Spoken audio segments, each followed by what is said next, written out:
বিকাশ নাই এমন নাম্বারে টাকা পাঠালে কিভাবে ব্যাক আনবেন সেটা এই ভিডিওতে দেখাবো। তারপর বিকাশে কিছু গুরুত্বপূর্ণ সেটিংস শিখাবো যেগুলো আপনারা জানেন না, ঠিক আছে?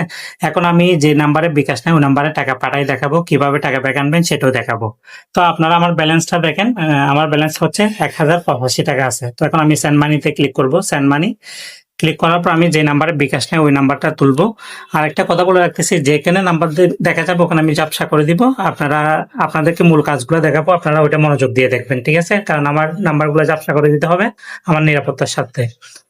আমি নাম্বারটা দিচ্ছি, যে নাম্বারে বিকাশ নাই এমন নাম্বার দিচ্ছি, তারপর ওখানে টাকা পাঠাবো। আমি ওই নাম্বারটা তুললাম। তারপর ধরেন আমি 10টা টাকা পাঠাই, ওই নাম্বারে 10টা টাকা পাঠাবো। এখন আমি পিন দিব। আমি আমার বিকাশের পিনটা দিলাম।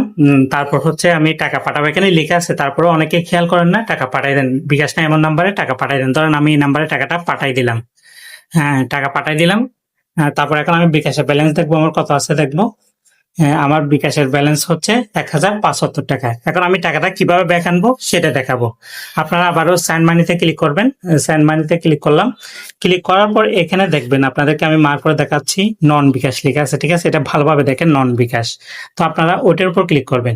ওটার উপর ক্লিক করার পর আপনারা এখানে দেখতেছেন লেখা আছে বাতিল, ঠিক আছে? আপনারা যদি আপনার ইংরেজিতে থাকে তাহলে এখানে ক্যান্সেল লেখা থাকবে, আপনারা শুধু ওটার উপর ক্লিক করে দিবেন। আমি ওটার উপর ক্লিক করে দিব। এখানে বলতেছে আপনি কি সেন্ড মানি রিকোয়েস্ট বাতিল করতে চান? আপনি হ্যাঁ, হ্যাঁ হলে আপনি হ্যাঁতে ক্লিক করবেন। অবশ্যই আপনি আপনার টাকাটা ব্যাক নিয়ে আসবেন। হ্যাঁতে ক্লিক করলাম। হ্যাঁতে ক্লিক করার পর আমার টাকাটা ব্যাক দিয়ে দিয়েছে বিকাশ থেকে। আপনাদেরকে আমি দেখাচ্ছি এখন। এই দেখেন আমার টাকাটা ব্যাক চলে আসলো, ঠিক আছে? তো এখন আপনারা এই সেটিংসটা দেখলেন। আপনার যদি বিকাশ না থাকে কিভাবে, যে নাম্বারে বিকাশ নাই ওই নাম্বারে টাকা পাঠিয়ে দিচ্ছেন, কিভাবে ব্যাক আনতে হবে সেটা আপনারা শিখলেন। তারপর হচ্ছে আপনারা বিকাশ আছে এমন নাম্বারে যদি টাকা পাঠিয়ে দেন কিভাবে ব্যাক আনতে হবে সেটা ভিডিও শেষে বলবো। তারপর আরেকটা সেটিংস দেখাবো, এটা খুবই গুরুত্বপূর্ণ। আপনারা এখানে দেখতেছেন পাখির মতন একটা চিহ্ন আছে, ঠিক আছে? পাখি। তো আপনারা ওটার উপর ক্লিক করবেন। ওটার উপর ক্লিক করলাম। তারপর হচ্ছে স্টেটমেন্ট লেখা আছে, স্টেটমেন্ট, ঠিক আছে? স্টেটমেন্টের উপর ক্লিক করলাম। ক্লিক করার পর এখানে একটা খালি জায়গা দেখতেছেন, দেখেন এখানে ট্রানজাকশন আইডি বা নাম্বার দিয়ে খুঁজুন। ধরেন আপনি অনেক আগে টাকা পাঠাইছেন, সে বললো টাকা যায় নাই। তো আপনি সেটা কিভাবে বের করবেন সেটা আপনি এক ক্লিকে বের করে ফেলতে পারবেন। ধরেন আমি এই নাম্বারে টাকা পাঠালাম। তারপর এখানে লেখা আছে খুঁজুন, ঠিক আছে? খুঁজুন, এখানে আপনি কি করবেন, ক্লিক করবেন। তার সাথে আপনার যত লেনদেন হয়েছে, কখন টাকা পাঠাইছে, কি হয়েছে, যত লেনদেন হয়েছে সব লেনদেন এখানে দেখা যাবে। দেখতেছেন এখানে সব দেখা যাবে। আপনি এখানে বিস্তারিত সবকিছু দেখতে পারবেন। একদম ইজিলি আপনি এটা বের করে ফেলতে পারবেন। অনেকে এই বিষয়টা জানেন না, কিন্তু এটা একদম ইজি। কাউকে টাকা পাঠালে বা কিছু করলে সে যদি বলে যায় না, তখন আপনি শুধু তার ট্রানজাকশন বা নাম্বারটা দিবেন, তাহলে সবকিছু চলে আসবে। তারপর আপনাদেরকে একটা কথা বলছিলাম, যে নাম্বারে বিকাশ আছে সে নাম্বারে টাকা গেলে আপনার কি করতে হবে সেটা বলছিলাম।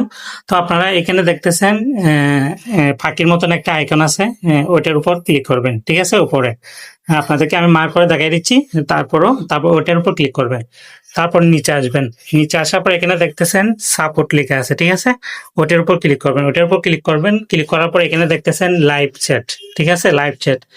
তো আপনারা যদি বেশি টাকা পাঠান বা কম টাকা পাঠান, দ্রুত তাদের সাথে কথা বলবেন। তারা কি কি বলে সেগুলো আপনারা নির্দেশনাগুলো মেনে দ্রুত ব্যবস্থা নেবেন, নাইলে আপনার টাকা শেষ। ওরা যা যা বলে তার দ্রুত ব্যবস্থা নেবেন ইনশাল্লাহ। আর ওরা যদি আপনি যদি সঠিকভাবে সবকিছু করতে পারেন, আপনার টাকাটা ওরা ব্যাক এনে দিবে, কিন্তু কিছু সময় নেবে। তারা কি কি বলে সেটা আপনারা জানার চেষ্টা করবেন এবং সে অনুযায়ী ব্যবস্থা নেবেন। আশা করি আপনাদেরকে বিকাশের কিছু গুরুত্বপূর্ণ সেটিং শিখলাম, যেগুলো আপনার খুব কাজে লাগবে।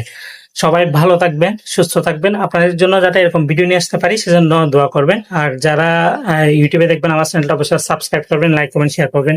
যারা ফেসবুকে দেখবেন অবশ্যই ফলো দিবেন, লাইক কমেন্ট শেয়ার করবেন। আপনি একটা শেয়ার করলে বাকিরাও এই কাজগুলো শিখতে পারবে, তাদেরও কাজে আসবে।